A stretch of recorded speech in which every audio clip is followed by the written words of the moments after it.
जय हिंद जय महाराष्ट्र विद्यार्थी मित्रांनो, आपण आज पोलीस भरतीमध्ये विचारला गेलेला प्रश्न बघणार आहे। तर बघा इकडे लक्ष घ्या, PYQ क्वेश्चन आहे, तरी सर्वांनी व्हिडिओ स्किप करायचा नाहीये। एका परीक्षेमध्ये 700 पैकी 455 विद्यार्थी नापास झाले तर किती विद्यार्थी टक्के पास झाले? तर आपल्याला काय विचारलंय, 700 पैकी बरोबर किती नापास झाले? 455 बरोबर। म्हणजे यांच्यामध्ये काय करायची? वजाबाकी करायची। काय करायची? वजाबाकी। आता यांच्यामध्ये वजाबाकी केली तर टोटल विद्यार्थी उरतील किती? 245। किती आले मध्ये? यांच्यामधला फरक किती आला? 245। मग आपल्याला टक्के सांगितले, काय टक्के सांगितले? टक्के। मग गुणिले टक्के लिहून घ्यायचे बरोबर। गुणिले काय लिहिले? टक्के। आणि भागिले किती करायचे? टोटल विद्यार्थी किती दिले होते? 700 बरोबर।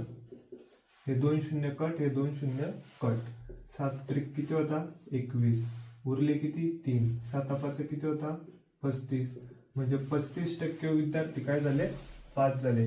व्हिडिओ आवडल्यास चॅनलला सबस्क्राईब करा, लाईक करा, शेअर करा। जय हिंद जय महाराष्ट्र।